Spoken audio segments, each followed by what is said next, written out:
Glórias a Deus. Então vamos agora estudar a palavra de Deus novamente, algo que nós amamos fazer, na verdade. Então eu gostaria de convidá-los a orar. Então eu queria que você fechasse seus olhos, se concentrasse naquilo que Deus tem para nós essa tarde, nesse momento, e eu sei que Ele está pronto para nos auxiliar. Querido Deus, nós te louvamos e exaltamos o seu nome. Nós queremos cada vez mais aprender de Ti, queremos cada vez mais aprender de Sua palavra.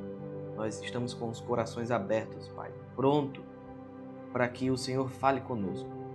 Nós não cremos no evangelho superficial, mas nós cremos em novidade de vida. Então, por isso, nós estamos cada vez mais, Senhor, nos dedicando a aprender da Sua palavra, a proclamar a Sua palavra. Nós estamos com os corações contritos, e o Senhor mesmo disse que um coração contrito o Senhor nunca desprezaria. Então, Pai, nos usa esse momento, nos auxilia nesse momento, para que nós possamos ministrar e receber a palavra, que certamente vai transformar nossas vidas quando a colocarmos em prática. Em nome de Jesus. Aleluia. Obrigado, Senhor. Meus amados, eu queria começar nesse momento a partir do ponto que paramos na semana passada. Você pode ver o vídeo anterior, você pode, se não conseguiu ver ao vivo, você pode voltar na gravação que está no YouTube. E em Filipenses capítulo 4, nós falamos a respeito de como a alma, os pensamentos geram dúvidas e que como não devemos dar ouvidos a essas dúvidas porque precisamos dar ouvido ao que Deus diz e que muitas vezes é contrário àquilo que os nossos olhos veem ou os nossos ouvidos escutam. Então, em Filipenses capítulo 4, nós paramos na parte em que o apóstolo Paulo indica para aqueles irmãos o que eles devem pensar. E no versículo 8, ele diz assim: quanto ao mais, irmãos, tudo que é verdadeiro, tudo que é honesto, tudo que é justo, tudo que é puro, tudo que é amável, tudo que é de boa fama, se há alguma virtude e se há algum louvor, nisso pensai. Em outras versões eu gosto que ela termina dizendo: seja isto que ocupe o vosso pensamento. Então, nós falamos a respeito da alma, né, na semana passada, e eu quero continuar falando sobre a alma, sobre os sentimentos e como nós temos a responsabilidade de colocar os nossos sentimentos no lugar. Como? Não dando à carne aquilo que ela quer. Veja, em 1 Tessalonicenses, Paulo, no finalzinho de sua carta, nas suas instruções finais, ele diz para os irmãos, e que o Deus da paz conserve... Vamos ver lá, 1 Tessalonicenses capítulo 5, para eu não falar coisas que não estão escritas. Abra comigo. Você pegou sua Bíblia? Se não pegou ainda, é uma chance boa de pegar agora. Corre lá, pega lá. 1 Tessalonicenses capítulo 5, no versículo 23, ele diz: e o mesmo Deus da paz vos santifique em tudo, e todo o vosso espírito, alma e corpo sejam plenamente conservados, irrepreensíveis, para a vinda do nosso Senhor Jesus Cristo. Veja, há uma discussão doutrinária entre algumas denominações a respeito da existência tripla ou dupla do homem, né? Se o homem é um espírito, alma e corpo, ou se ele é somente corpo e espírito. E eu não estou aqui para discutir isso, não estou aqui hoje para trazer uma discussão teológica a respeito disso. Eu estou aqui para ler a palavra de Deus com você, e o que eu aprendi na palavra de Deus foi isso: espírito, alma e corpo. Você tem em português essa diferença, você tem em grego essa diferença, pneuma e psique, que indica espírito e alma, respectivamente, e você tem também em hebraico palavras que diferenciam o que é alma, o que é o espírito humano e o que é espírito de Deus. A palavra nefesh, quer dizer a alma humana, por vezes é traduzida como criatura ou ser vivo. Existe também a palavra que eu não consegui decorar, mas eu salvei aqui no celular e eu vou ler para você. É a palavra nismat, que quer dizer, em algumas outras formas de falar, é neshama. Ela quer dizer o espírito do homem, né? Como está escrito em Provérbios, o espírito do homem é a lâmpada do Senhor. E também quer dizer a vida do homem, o sopro de vida do homem. E você tem a palavra ruá, que é o Espírito de Deus, como está em Isaías: o Espírito do Senhor está sobre ele, espírito de fogo, espírito de ousadia, espírito de temor, ruá. Então nós temos essa diferenciação por toda a Bíblia entre o que é alma, o que é espírito, e cabe a nós identificarmos o que cada um tem de função, certo? Então, primeiro de tudo, nós precisamos estabelecer em nossas vidas e pensar isso de uma forma certa, que assim como Deus é Espírito, nós somos Espírito. Sabe, você está me vendo aqui agora em vídeo, uma pessoa de carne, mas isso que você vê não sou eu. Isso que você vê não sou eu. Por quê? Porque eu sou Espírito. E o Espírito a gente não consegue ver. Se você não tiver uma visão aberta ou fechada, se Deus não revelar, existem pessoas que conseguem ver espíritos, mas o espírito humano está guardado dentro do corpo humano, então a gente não consegue ver. Enfim, existem pessoas que fazem várias coisas diferentes conforme a vontade de Deus, que são levadas ao céu em espírito, como Paulo diz, mas isso é para outro dia. Agora vamos focar no ponto crucial aqui. Nós somos espíritos. Assim como Deus é espírito, nós somos o espírito. Façamos o homem à nossa imagem e conforme a nossa semelhança. Jesus disse: importa que os verdadeiros adoradores adorem a Deus em espírito e em verdade. Então, é necessário você ter isso certo em você, que é espírito. Tá, mas e a alma? Os gregos traduzem a alma como psique. E isso deixa algo muito claro. Falamos semana passada, né? A psicologia é a ciência que estuda os sentimentos humanos, a alma humana. E eu trouxe um livro aqui, um livro muito bom, que eu recomendo a leitura de vocês, chamado O Homem Espiritual. Como você pode ver, esse meu livro aqui já está todo gasto de tanto que foi lido. Ele foi escrito pelo Watchman Nee, um pregador chinês do início do século passado, que escreveu livros extraordinários. E esse livro aqui dele se chama O Homem Espiritual, são 3 volumes, esse aqui é o primeiro, que fala da alma, da carne, do corpo e do espírito humanos, e como nós devemos, como crentes, nos comportar sabendo que existem essas 3 naturezas. É um livro grande, caso você não queira um livro tão grande assim e que se aprofunde tanto no tema e queira algo que seja mais prático para você colocar em prática no seu dia a dia, tem um livro do irmão Reagan, que é O Homem em 3 Dimensões, fininho, curtinho, você em uma tarde lê. Recomendo a leitura, porque, como dissemos, a verdade é o que nos liberta, o conhecimento é o que nos liberta. Conhecereis a verdade e a verdade vos libertará. Então, somos espírito, certo?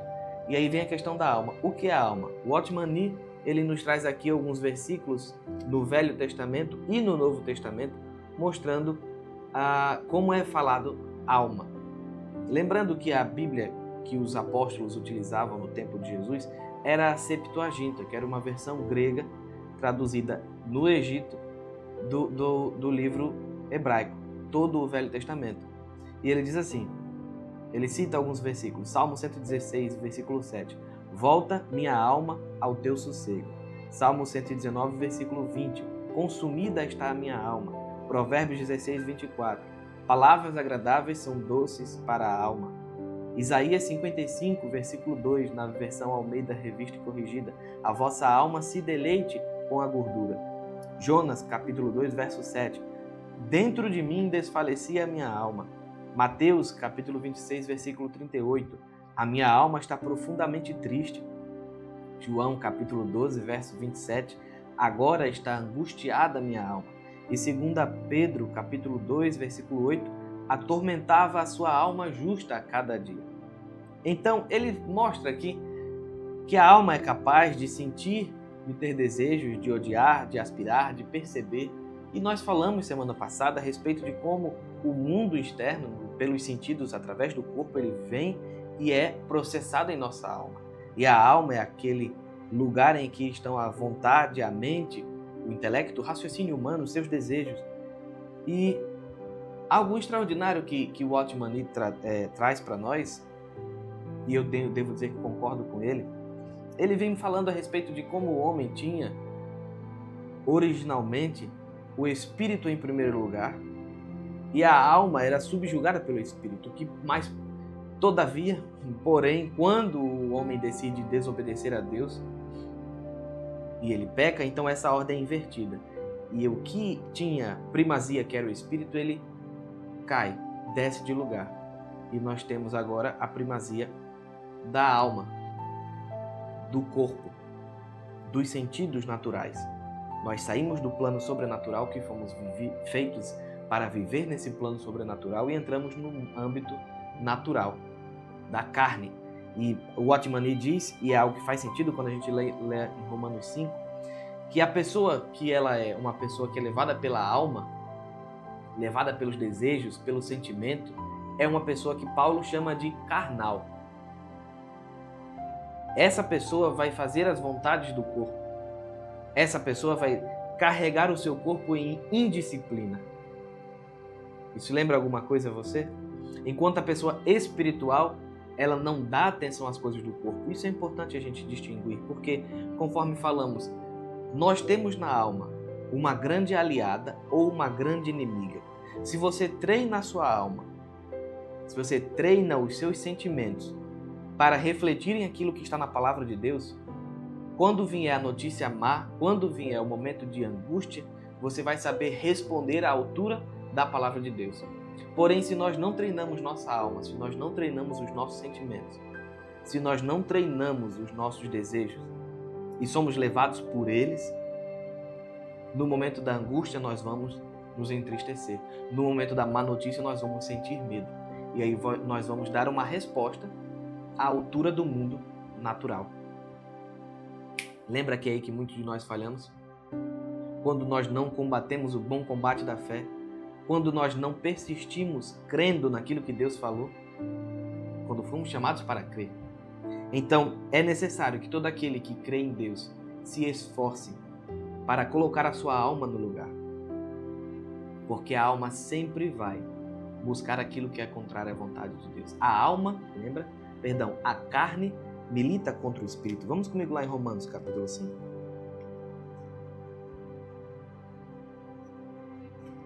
Romanos,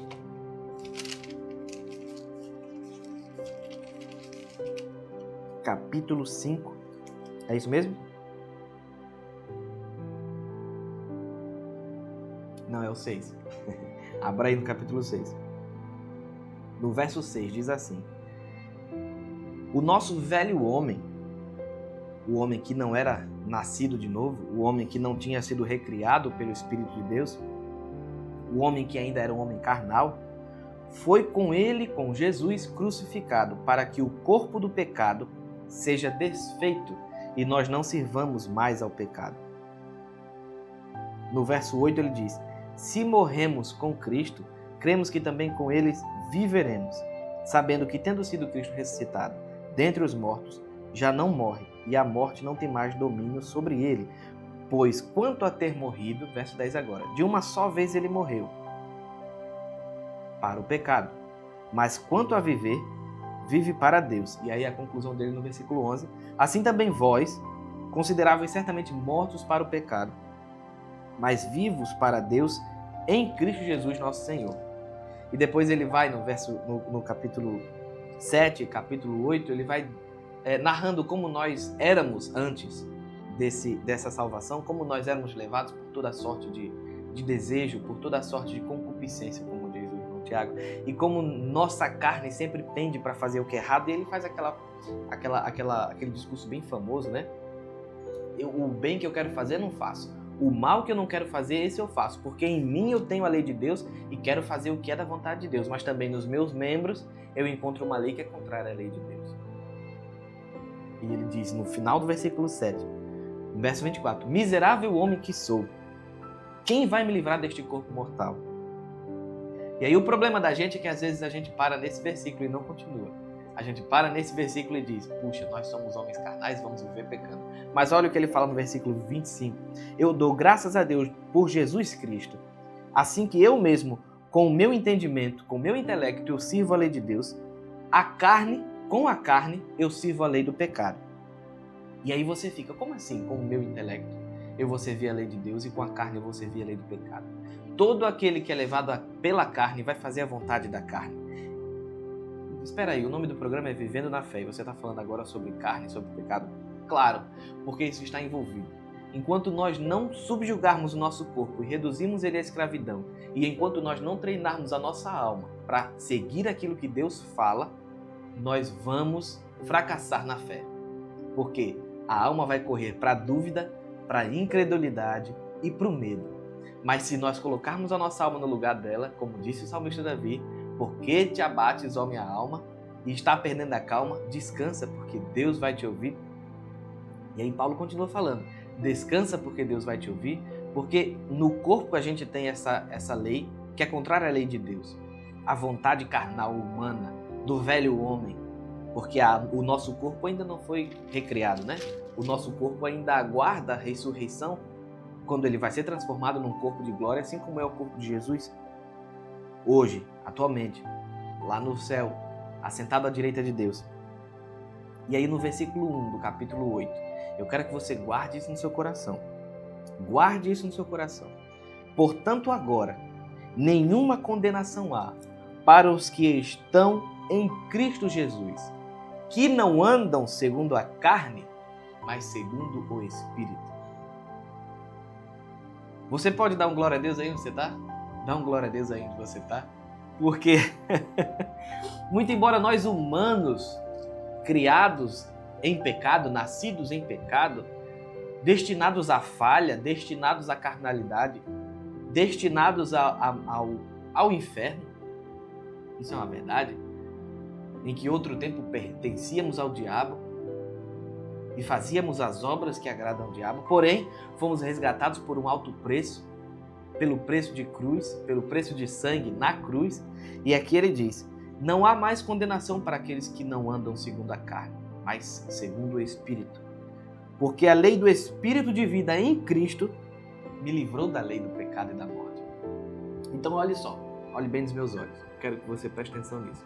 Nunca mais diga que você errou, porque o cair é do homem.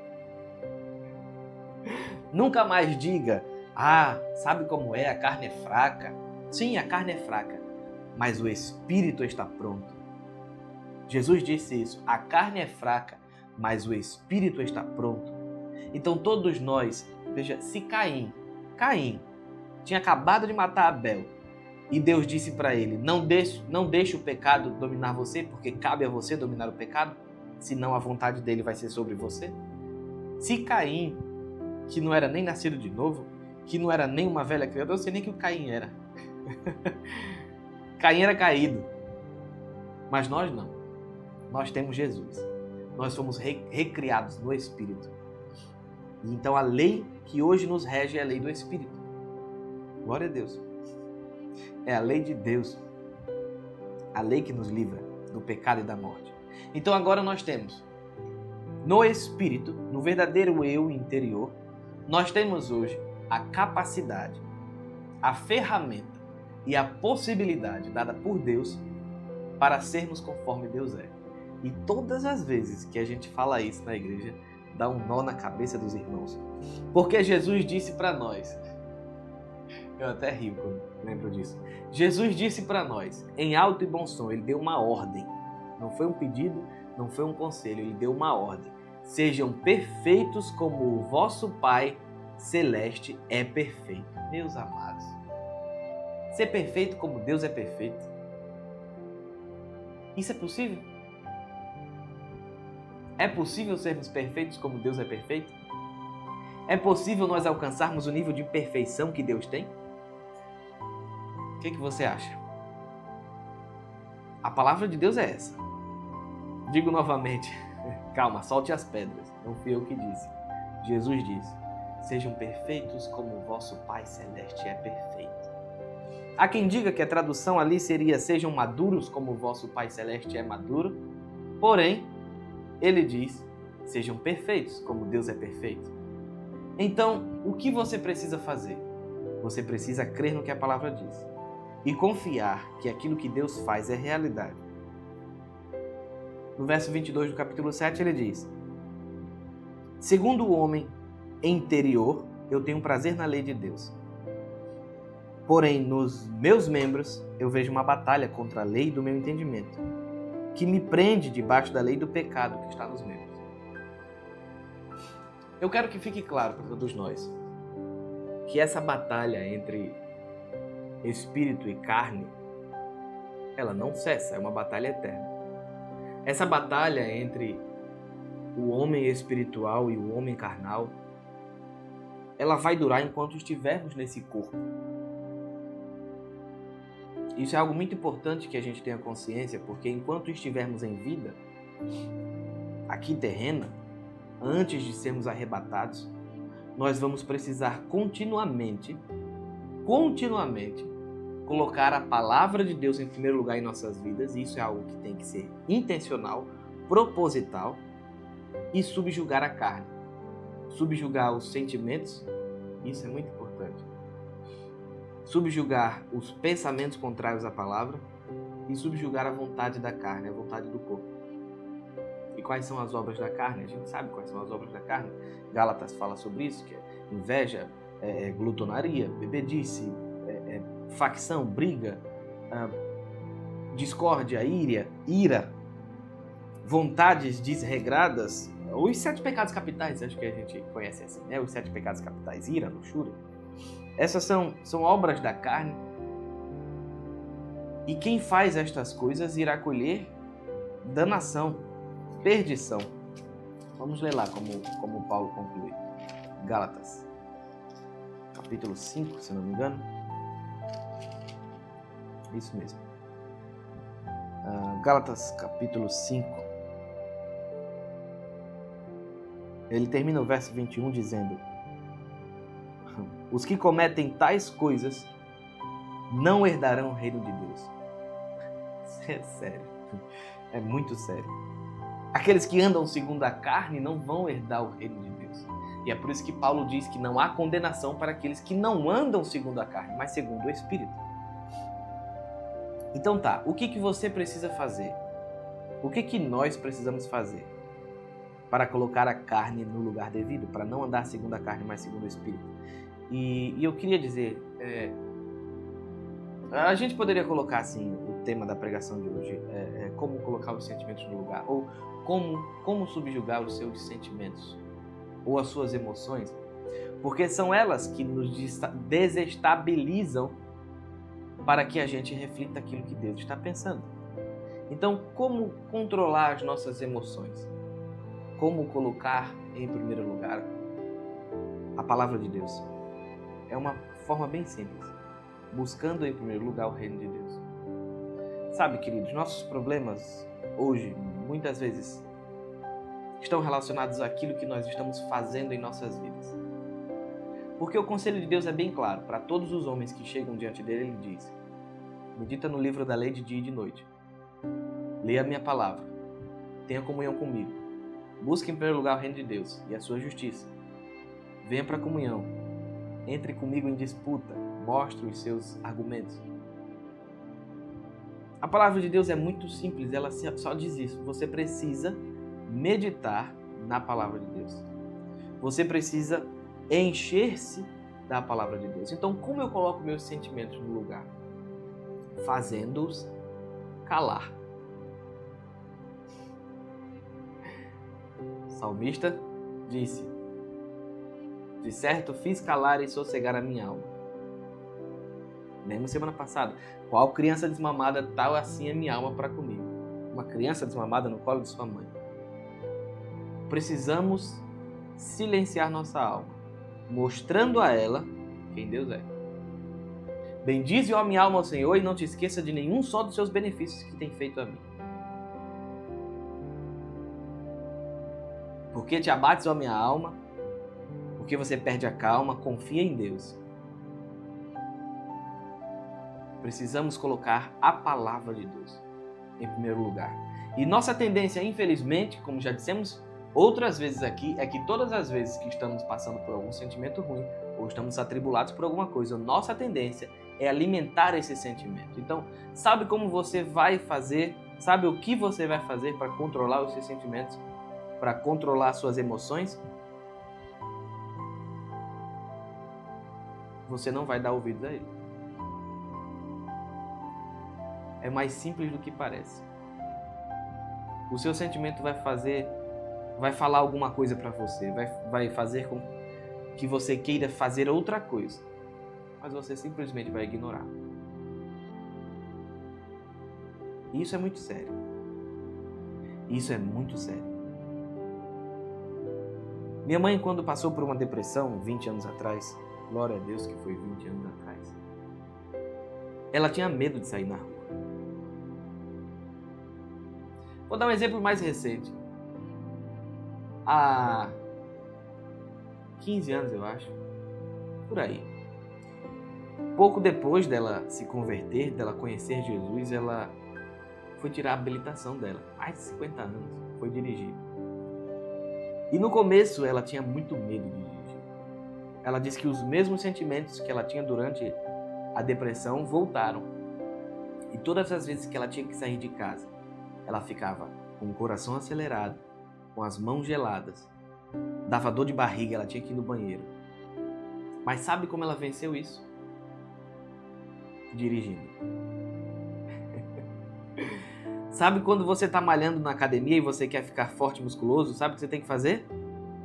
Malhar. Parece simples, né? Não é? Se você é um nadador e você quer mergulhar mais fundo e passar mais tempo em apneia, sem respirar, o que você tem que fazer? Mergulhar. Se você quer vencer os seus sentimentos, você precisa enfrentá-los de frente. Se é a ansiedade, se é o medo, se é a tristeza, se é a angústia, você tem que enfrentá-los de frente. Primeiro, o medo muitas vezes está pautado numa incerteza a respeito do futuro. Muitas vezes pautado em algo que acontece na nossa mente a respeito de um cenário que é criado e que, na maioria das vezes, esse cenário não se concretiza. Então, se você está com medo de sair de casa para ir trabalhar, vá, mesmo com medo. Se você está ansioso a respeito do seu futuro, planeje o seu futuro. Se você está triste, achando que não tem mais solução para o seu problema, ache a solução em Deus e enfrente o problema. Eu estou sendo muito claro aqui, porque a geração, a nossa sociedade hoje tem perdido muito tempo dando ouvidos aos sentimentos. E a palavra de Deus é muito clara que nós precisamos subjugar a nossa alma, colocar os sentimentos no lugar dele. Você está comigo? É assim que a gente vence as coisas. Não há segredo além disso. Pela palavra de Deus, a gente aprende isso, que o medo se vence enfrentando. Certo, eu sei que existem. Eu não sou psicólogo. Eu não sou especialista no assunto de emoção nem de nada. Eu estou falando para você o que eu já li na Bíblia e o que eu fiz na minha vida. E o que eu vi pessoas que eu conheço fazerem também. E deu certo. Deu certo. E se deu certo para um, dá certo para você também. Porque a palavra diz que Deus não faz acepção de pessoas. Então, meus amados, vamos colocar nossa alma no lugar. Vamos aprender a subjugar a alma. Mas primeiro você precisa encher-se disso aqui. Porque o Espírito milita contra a carne e a carne milita contra o Espírito. E o alimento do Espírito é a palavra de Deus. Parece algo tão simples, não é algo tão fácil. E de fato o é. O problema é que nós não estamos fazendo. Não estamos fazendo. Não estamos buscando a Deus de fato, de todo o coração, como Ele diz para a gente fazer. Você pode passar o dia todo no seu TikTok, vendo pregadores de diversas palavras diferentes, de diversas coisas diferentes. Isso não é buscar a Deus de todo o coração. Você pode passar o dia todo em jejum. Isso ainda não é buscar a Deus de todo o coração. Você pode passar uma semana inteira lendo a Bíblia. Semana inteira. E isso não é buscar a Deus de todo o coração. Buscar a Deus de todo o coração diz muito mais a respeito daquilo que está aqui e de qual é a sua intenção aqui dentro. E de qual é a sua intenção do que daquilo que você faz. Agora sim entramos numa seara difícil. Agora sim você pode dizer, realmente isso é difícil. Requer tempo, requer experiência com Deus. E aí você diz, Vitor, você já está nesse nível de forma alguma. Tão longe. Vou falar como Paulo. Eu? O último dos apóstolos? O principal dos pecadores? O menor de todos os santos? Eu que antes era blasfemador e perseguidor da igreja? De forma alguma. Não, meus amados. Mas uma coisa eu faço, assim como Paulo fez. Eu esqueço das coisas que ficaram para trás e sigo para o prêmio da soberana vocação que há em Deus. E é isso muito importante que precisamos fazer também. Você precisa soltar o passado, você precisa soltar os erros que já passaram e, em certo ponto, os acertos também, para que você esteja aberto para o novo. Sabe? Nós muitas vezes ficamos refletindo e pensando como era bom antigamente. Eu me converti 15 anos atrás. E eu digo a você que o nível de unção que nós víamos na igreja, porque a unção é a mesma. Estou falando da manifestação que é visível e que a gente sente no corpo, às vezes. Ele era bem maior 15 anos atrás. Não sei porquê. Tenho algumas ideias de por que mudou, mas não convém aqui agora falar. Digo isso porque hoje nós temos visto cada vez mais a substituição à intimidade com Deus. E isso é uma mensagem antiga, né? Sempre foi falada. O ativismo na igreja não substitui a intimidade com Deus. Isso que estamos fazendo aqui agora, e que eu pregando aqui para vocês, através da rádio, através do YouTube, isso não substitui a minha intimidade com Deus. E você assistir uma pregação o dia inteiro na internet não substitui a sua intimidade com Deus. O que faz toda a diferença na nossa vida é o que Jesus disse. Mateus, vamos abrir lá. Mateus capítulo 6. E com isso eu vou encerrar. Vamos ver se é o capítulo 6 mesmo.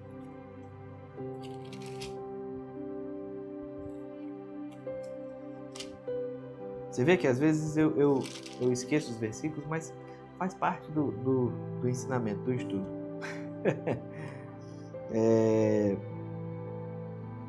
Não é o 6. Vamos ver. Eu sei que é na oração do monte. Vamos ler aqui, capítulo 5. Bem-aventuranças, o cumprimento da lei, o adultério, o amor ao próximo, esmola, oração, tesouro no céu. É capítulo 6 mesmo. No versículo 31, ó, a Angélica até fez o favor de marcar aqui na Bíblia.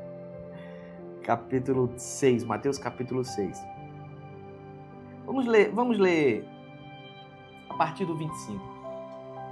Certo? A partir do versículo 25, acompanha comigo aí. Jesus disse: por isso vos digo, não andem ansiosos, receba.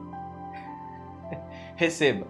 Não andem ansiosos quanto à vossa vida, pelo que haveis de comer ou pelo que haveis de beber, nem quanto ao vosso corpo, pelo que haveis de vestir. Não é a vida mais do que o mantimento, e o corpo mais do que o vestuário? E ele fala dos animais, dos pássaros, das flores, e ele vem no verso 31 concluindo dizendo: não andeis, pois, inquietos, dizendo: que comeremos, que beberemos, que vestiremos? E eu acrescento: o que eu vou fazer amanhã? O que vai se dar da vida dos meus filhos? O que eu faço com esse meu cônjuge que não toma jeito? O que eu faço a respeito desses sentimentos que eu trago? Não ande inquieto dizendo: e minha depressão? E essa doença? E o remédio que eu não comprei? E o dinheiro que está faltando? Não ande inquieto dizendo, pensando em nada que diz respeito ao mundo terreno. Por quê? No verso 32, porque todas estas coisas são comuns aos gentios. Mas de certo, o seu Pai Celestial sabe bem as coisas que você tem necessidade. Porém, marca aí na sua Bíblia: busque em primeiro lugar o reino de Deus e a sua justiça, e todas estas coisas vos serão acrescentadas. Todos nós temos uma razão de ser, um motivo de estar aqui na Terra. Todos nós. E o que a palavra de Deus diz? Que em primeiro lugar em nossa vida nós devemos buscar o reino de Deus e a sua justiça. Nós devemos buscar cumprir o nosso chamado, qual seja O nosso primeiro chamado é a comunhão com Deus. Em primeiro lugar, o reino de Deus. Quando vier a angústia, a primeira coisa que você tem que pensar é na solução que Deus tem para isso. Isso sim é buscar a Deus de todo o coração. É no momento da necessidade o primeiro pensamento ser aquilo que Deus tem para você. No momento da tribulação é você pensar qual é a solução que Deus vai ter. Isso sim é buscar a Deus de todo o coração. Isso sim é você colocar o seu coração de fato naquilo que Deus é, naquilo que Ele faz e naquilo que Ele pode fazer. Você encontra no Velho Testamento o exemplo de Daniel, que nunca duvidou do que Deus podia fazer. Existem vários outros, mas estou lembrando dele agora. A regra era não pode orar para ninguém. E ele não quis saber, ele orou. Porque ele sabia o que Deus ia fazer com ele. Podia fazer por ele.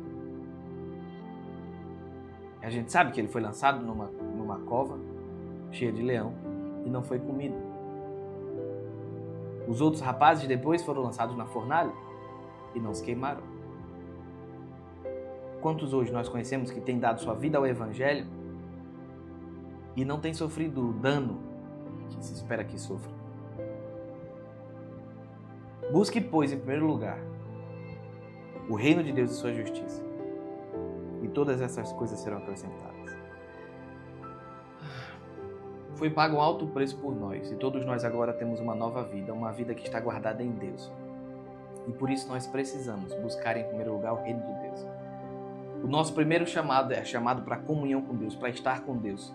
O nosso segundo chamado é o chamado da reconciliação, pregar aos perdidos que Jesus salva, anunciar a bondade de Deus a todos os seres viventes, a toda criatura. E o nosso terceiro chamado é o nosso dom específico que Deus dá a cada um de nós e nós precisamos buscá-los, porque esse é o nosso propósito de estar aqui. Eu quero agora, de fato, encerrar. Vou até fechar a Bíblia. Contando que durante a pandemia eu estava fora da igreja, porque não estava congregando, e dentro de mim surgiu o sentimento que eu carreguei durante a adolescência, que era aquele sentimento de vazio,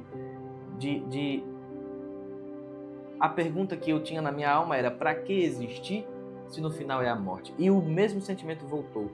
A falta de propósito. Essa é a palavra, a falta de propósito na vida. Aquele vazio existencial. Ser uma pessoa que apenas trabalha, que apenas paga contas, que apenas vive do que é natural e depois morre. E esse sentimento voltou durante a pandemia. Até que eu lembrei, eu me atentei, de que o que faltava era eu cumprir o propósito que Deus tinha na minha vida. Os três chamados: a comunhão com Deus, a palavra da reconciliação, o ministério da reconciliação e o chamado específico que Deus tem para cada um de nós, para que voluntariamente nós sejamos de fato seus cooperadores, buscando em primeiro lugar o reino de Deus e a sua justiça. Isso é buscar Deus de todo o seu coração. É você colocar toda a sua vida pautada no centro do reino de Deus. Toda a sua vida planejada, analisada e estruturada para que o plano de Deus se concretize aqui na terra. É o primeiro mandamento também.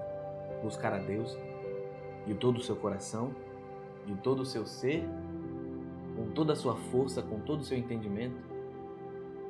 É o que Moisés fala em Deuteronômio. Ouça, pois, Israel, só o Senhor é Deus, não há outro Deus como Ele. Ouvi o Senhor de todo o seu entendimento. Essa é a mensagem de Deus. Então, essa é a revelação que eu tenho para você. Se você quer que Deus fale com você, se você quer que os seus sentimentos estejam colocados no lugar, você precisa enfrentá-los ao mesmo tempo em que você se alimenta da palavra e busca o reino de Deus em primeiro lugar. Essa é a mensagem de hoje. Espero que nós tenhamos tido aqui um momento de ensino, um momento de correção e um momento de exortação, para que a gente possa agora colocar em prática aquilo que está escrito.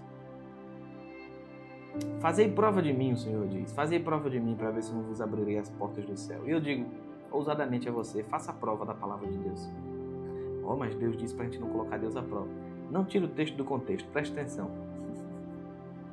Ó, provai e vede que Deus é bom, diz o salmista. Faça o teste. Eu te desafio a fazer o teste. A você administrar sua vida para que o reino de Deus fique em primeiro lugar, no centro de tudo. A você treinar a sua alma e os seus sentimentos para que a palavra de Deus tenha primazia. E você vai ver como os seus sentimentos vão ser colocados no lugar. Como a sua alma vai aprender a ouvir o que Deus tem a dizer, mais do que o que ela própria tem a dizer. Amém? É isso. Sejam abençoados na prática da palavra e até a próxima. Em nome de Jesus.